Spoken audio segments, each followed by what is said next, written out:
네, 스페셜 DJ 황현희와 함께하는 뉴스 정면 승부 2부 최강병기 시작합니다. 날마다 쏟아지는 이 수많은 이슈들을 대한민국 최강 변호사와 최고의 기자가 시원하게 뚫어드립니다. 박준 변호사, 장영진 기자 나오셨습니다. 안녕하세요. 안녕하세요. 안녕하십니까. 반갑습니다. 아우, 박준 변호사는 오늘도 나오시고 일주일에 몇 번 나오시는 거예요? 일주일에 두 번을 이렇게 한 번은 최강병기로 나오고 한 번은 개보수로 이렇게 나옵니다. 두 번 나오시는군요. 네. 대단하십니다. 예. 네, 알겠습니다. 이 부지런함에 경의를 표합니다. 네. 여기만 나오신 게 아니더라고요. 또 여기저기 저랑 많이 부딪히거든요. 일주일에 한 100개 한다는 얘기가 있어요. 예. 그쯤 할 것 같습니다. 예. 게스트만 어떻게 진행을 해보니까 좀 어떻게 시사를 이렇게 많이 하는지는 몰랐습니다. 아유. 상당히 자연스럽게 너무 잘하는 것 같아요. 공부를 너무 열심히 했어요, 그동안. 와. 예. 근데 너무 이렇게 하면서 마지막 날이다 보니까 오늘 좀 아쉽네요. 예. 아쉬우면 더 잘해서 이 자리를 꿰차야죠. 이동훈 작가님 계실 때 제가 감히 어떻게. 네. 아니, 그러면 정 안 되면은 내일 저기 박 변호사가 할 건데, 이거. 네. 이 양반 제껴버리고. 아닙니다. 내일 또 다른 스케줄 가야죠, 저는. 원래 있었던 스케줄로 돌아가도록 하겠습니다. 내일은 제가 진행을 할 겁니다. 그렇습니다. 내일은 또 박준 변호사가 또 진행을 하시니까 많이 기대해 주시기 바랍니다. 자, 오늘 첫 번째 소식으로 시작해 보도록 하겠습니다. 경기도 오산에 이 야산에서 발견된 백골 시신의 신원이 밝혀졌죠. 오래전에 살해된 이 암매장된 한 가출 청소년이었다고 얘기가 나왔어요. 어떻게 된 겁니까? 지난 5월입니다. 경기도 오산에서 이렇게 어떤 분이 이제 어머니 묘소에 성묘를 하러 갔던 모양이에요. 벌초를 하는 중에 이상한 그 뼈를 하나 발견합니다. 그래서 처음에는 혹시 누가 파묘를 한 게 아닌가 싶어서 신고를 하죠. 그래서 경찰이 출동해서 확인을 해보니까 온전한 시신이 하나 발굴이 됐습니다. 백골화되었고 나이는 보니까 15세에서 17세 정도로 된 것으로 보이고 확인해 보니까 충치가 있는 것으로 봤을 때 어린아이 정도인 걸로 보이고 좀 가출 청소년이어서 가능성이 높다라는 그런 그 감정 결과가 나왔다고 그래요. 그렇겠네요. 이게 가출 청소년이었으면 부모가 좀 애타게 찾았을 것 같아요. 신원이 어떻게 문제가 이 아이가 가출을 좀 많이 했던 것 같고요. 그랬군요. 가출을 또 반복을 했고 이제 신원이 확인됐습니다. 충치 같은 것들을 통해서 신원이 확인됐는데 아마 부모가 많이 놀랐을 거예요. 막 가출해가지고 어디 딴 데 살아 있을 거라고 생각했는데 어떻게 보면 백골 상태로 지금 발견된 거니까 많이 놀랐을 거로 보입니다. 부모가 그렇게 적극적으로 찾으려 한 것 같지는 않고 가출 좀 반복하다 아마 곧 들어오겠지 이렇게 좀 생각하신 것 같은데 문제는 이제 바로 이게 가출 청소년들끼리 모여 사는 가출팸이란 게 있다 그래요. 이 가출팸에 있다가 거기서 폭행을 당해서 숨진 것으로 되어 있습니다. 그래요? 그러니까 왜 이렇게 되느냐면은 이제 이 가해자들은 이 친구 원래 가해자들이 이제 생활비 필요할 거 아니에요. 그러니까 생활비 어떻게 벌어들였느냐 하면은 이 보이스피싱이라는 대포 통장을 팔아가지고 이렇게 했다고 그래요. 그런데 이 사건 이 범죄 행위를 이제 숨진 그 청소년이 이걸 경찰에 고발하겠다라고 하니까 그 고발을 막기 위해서 두들겨 팼다가 결국엔 사망에 이르렀다고요. 그렇죠. 좀 자세히 말하면 그렇게 두들겨 패니까 도망을 갔습니다. 폭행을 가했다고 폭행 받았죠. 두들겨 팼다고 그러니까 좀 이상하네. 폭행을 받으니까. 저희들 원래 조금 토속적이라서 경찰에 이제 얘기를 하면서 이 지금 피의자 지금 당 A 씨 등 이 사람들을 신고를 한 거예요. 그렇군요. 그러니까 피의자 A 씨 등을 생각했을 때는 이 지금 가피의자죠. 이 학생 청소년이 자신들을 고발해가지고 처벌받을 염려에 빠지니까 이 아이를 사망케 하면 자신들은 처벌받지 않을 것이다 이렇게 생각하고 이 청소년이 알고 있는 여학생을 통해서 문신 같은 거 하러 오라고 이렇게 유도를 해가지고 데리고 온 다음에 살해 후 암매장을 했던 그런 상황이었던 것입니다. 애초에 지금 이 친구들 선도를 잘했으면 이런 일도 아예 없을 거라고 생각이 드는데 좀 안타깝네요. 근데 이미 다른 범죄로 수감되어 있는 상태면 그 상태에서 이번 사건에 대한 혐의와 형량이 추가가 되는 겁니까? 어떻게 이 형량은 좀 셀 것 같아요. 단순 살인도 살인 사체 은닉인데요. 단순 살인도 사형 무기 5년 이상인데 이거는 제가 판단컨대는 미성년자 약취 유인 후 살인죄 같아요. 살해죄 같아요.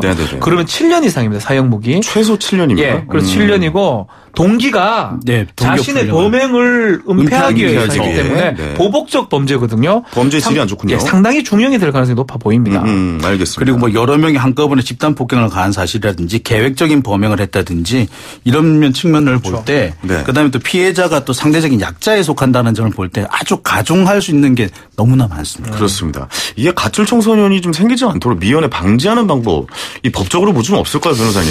그렇죠. 가출 청소년을 쉼터 같은 우리 어떤 시설 같은 게 있어요. 시설이 있긴 하죠. 근데 사실은 그 청소년들이 글로 가지를 못합니다. 그리고 나가면 돈이 필요하거든요. 그 청소년기 때 그런데 가면은 또 한번 가출해 보셨지 않습니까?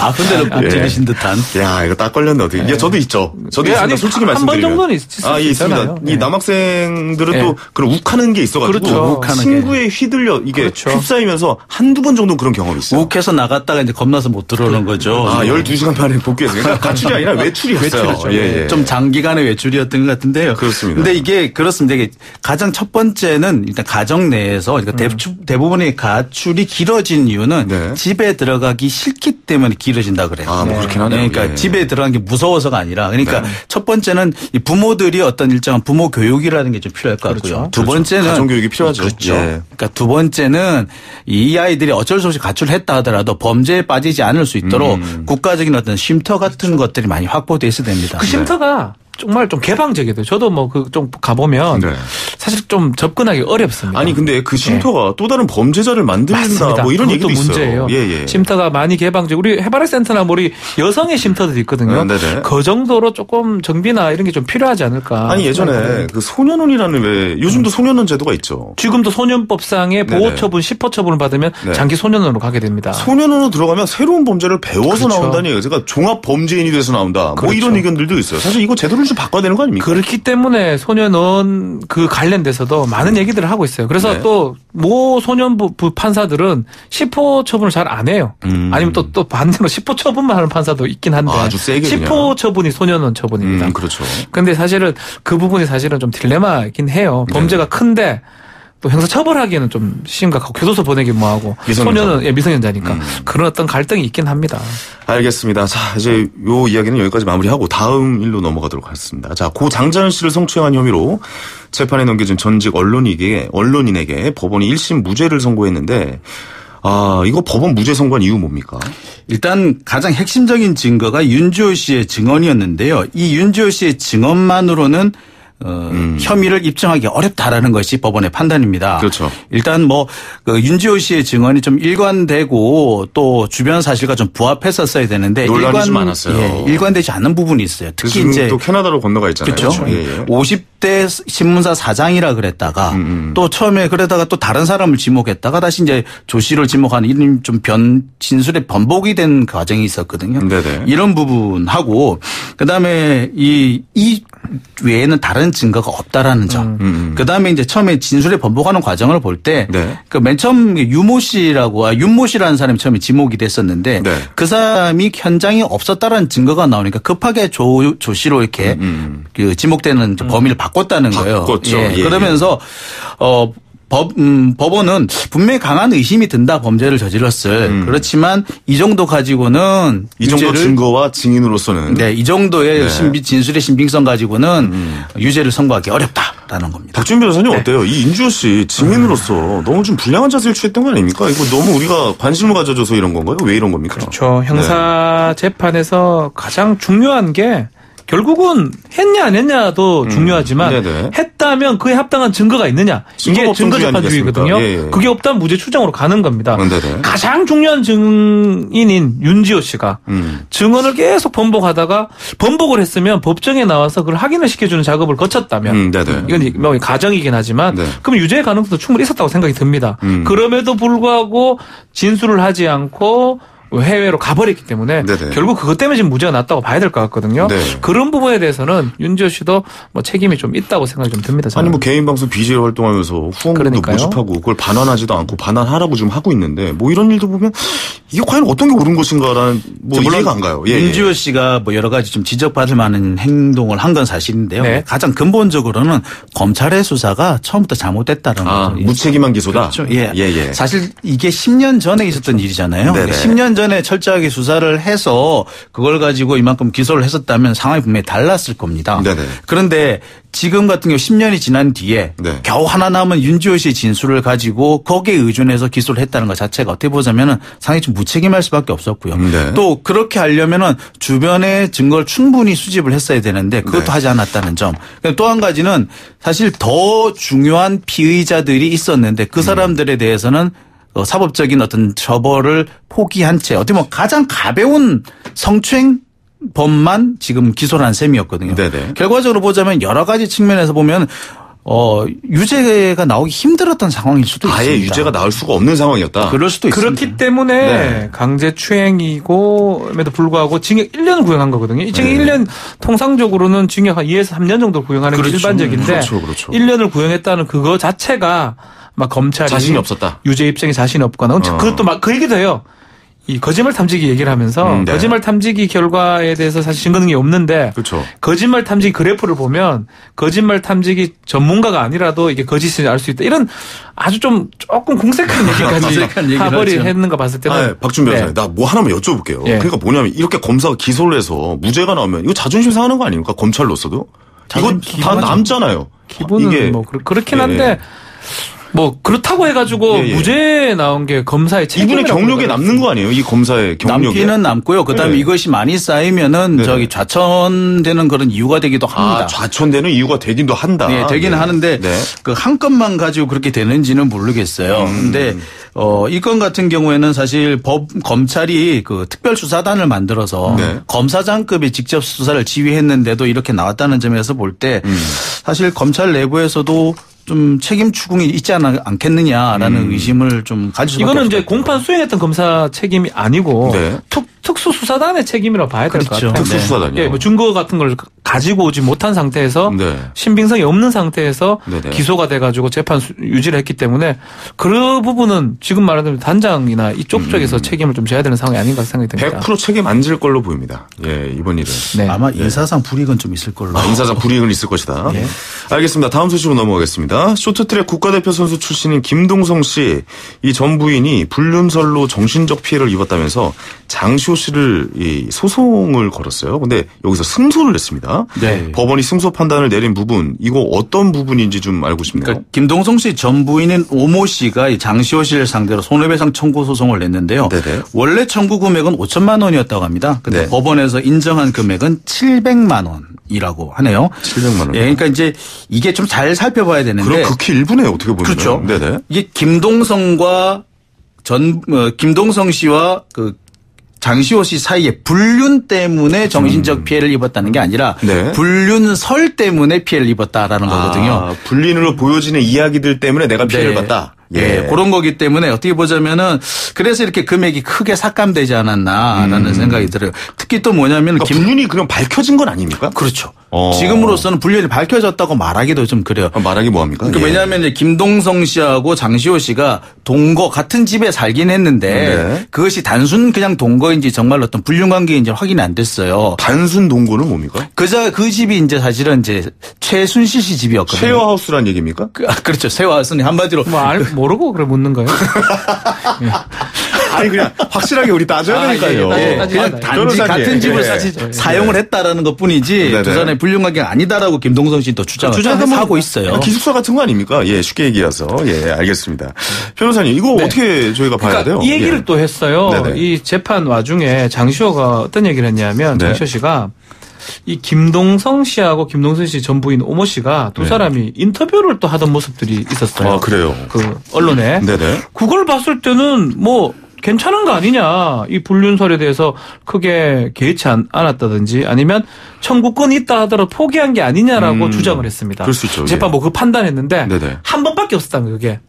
여러 가지 그런 증거들이 있었다면 달리 볼 수도 있지만 한 번밖에 없으니까 손해배상 책임이 인정이 되고 다만 지금 금액은 저는 이런 생각을 좀 들어요. 우리나라 그 손해배상액 특히 위자료 책정은 판사의 전권입니다. 전권을 위임하는 거군요. 예. 전권으로 판단하는데 부정행위 시 위자료가 통상 2천 정도, 3천 정도밖에 안 됩니다. 그러니까 우리가 간통죄가 없어져서 약간 이런 손해배상에 대한 그러니까 민법상의 금액이 좀 징벌적 손해배상 차원에서 맞습니다. 커져야 된다고 보는데 이게 우리나라는 왜 안 커지는 겁니까? 법적으로 아직 징벌적이 되지도 않고요. 또 판사가 예전 기준대로 하기 때문에 그래서 따져보면 김동성하고 둘이 합쳐보면 한 1,500 정도 되거든요. 한 명한테 700이니까 또 불륜설이고 하니까 금액으로 봤을 때는 뭐 타당하게 적당하게 받은 것처럼 좀 보입니다. 타당하게 받은 것이다. 이 5천만 원, 3천만 원이 언제적 얘기냐면 15년 전 옛날 얘기거든요. 15년 전에 5천만 원, 3천만 원 그렇게 작은 금액이 아니었죠. 지금으로 따지면 한 1억 5천 정도. 그렇죠. 그렇게 보기 맞죠. 그러니까 지금 이제 그게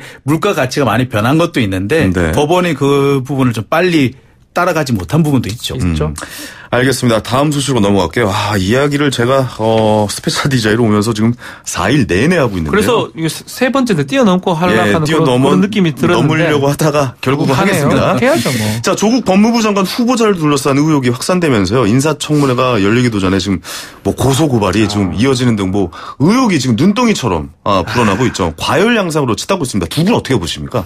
글쎄 뭐 과열 양상이긴 한데 보면 이게 참 보면 딱히 조국 후보자가 잘못했다라는 게 없어요. 뭐냐면 이제 그러니까 불법은 없다. 그러니까 법을 어긴 건 없다는 말씀이십니까? 불법이 있었다고 하더라도 조국 후보자의 딸이거나 아니면 조국 후보자의 동생이거나 당사자는 없다. 예, 그러니까 뭐냐면 이거 거기에 조국 후보자가 개입을 해야 되는데 개입을 했다는 증거도 없고 현재로서는 정황도 없어요. 아니 근데 사모펀드에 대한 거는 의혹은 제기되고 있잖아요. 근데 사모펀드만 해도 그렇습니다. 이 사모펀드는 원래 투자한 사람은 별다른 그 책임이나 권한이 없어요. 투자에 대해서는 뭐 죄가 없죠. 네, 그러니까 그리고 거기에 개입할 수 있는 권한도 없거든요. 그러니까 그리고 다 의혹이란 말이죠. 이제 의혹인데 그것을 자꾸 이제 부풀려다 보니까 이제 이런 문제까지 터졌는데, 그러니까 구체적으로 보자면 이 사람이 조국 후보자가 어떤 잘못을 했다라는 게 나와야 되는데 그 부분이 없다라는 점이 있겠고요.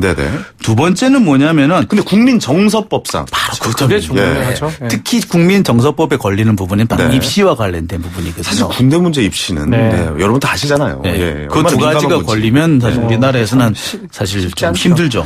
그래서 이제 지금 논문 관련해서 지금 학회에서도 고발을 하는 상황이고. 그래서 조국 교수가 그때의 친권자니까 이 교수를 조국 후보자를 고발한 것 같은데 공소시효가 지났을 것 같아요. 10년. 2009년에 있었던 일이기 때문에 제가 봐서 지났을 것 같은데 일단 고소 고발은 지금 된 이런 상황이고. 그러니까 이게 재밌는 게 그래요. 이 논문에 나와 있는 데이터는 2004년 데이터고요. 논문을 쓰기 시작한 건 2007년이고요. 그렇죠. 그다음에 논문을 제출한 건 2008년이고 실제로 이것이 등재가 된 건 2009년인 거예요.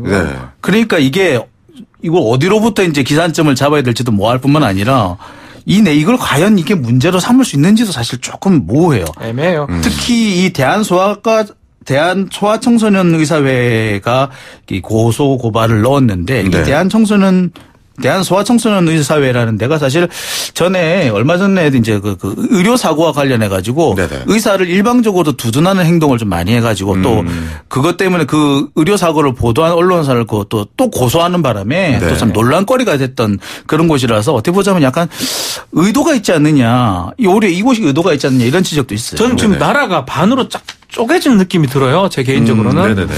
이럴수록 빨리 해야 됩니다. 청문회를. 네, 저는 청문회를 하는 게 방법 같아요. 이 고소 고발도 문제고 지금 딱 나눠져 가지고 잘못한 부분은 거기서 밝히고 안 되면 뭐 낙마하고 맞으면 뭐 법적으로 처벌받고 이 부분을 청문회에서 빨리 좀 해야 되는 이 더 미뤄지고 뭐 자유한국당 말처럼 9월 달에 해서는 그때 간다면 그럼 9월까지 또 이카입니까? 이럽니까? 그러니까 계속해서 의혹이 나오니까 한쪽에서는 계속 의혹을 눈덩이처럼 끌리고 있고 한쪽에서는 해명을 하려고 하는데 국민들이 아직 좀 그거에 대해서 이해를 못하고 있고 그러면 공식적인 자리에서 뭔가 좀 서로의 대화가 있어야 되는데 그걸 하지 않으려고 하니까 대화 자리가 인사청문회 자리거든요. 그렇죠.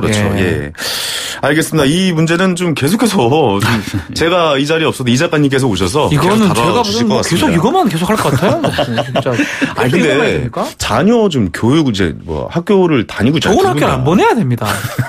저는 그래서 아이를 대안학교를 보냈어요. 대안학교. 저희 학교 아이들 공부를 못 해가지고 참 다행스럽네요. 그리고 지금 시골 학교 다니고 있기 때문에 뭐 이런 문제 생길 일은 없습니다. 아니 뭐 예를 들어서 근데 뭐 박준 변호사님 애들이 지금은 관심이 없지만 마담 고등학교로 올라가요 갑자기. 그러다가 갑자기 아빠 나 공부는 못하지만 아빠처럼 변호사가 될래. 안 돼. 니는 안 돼.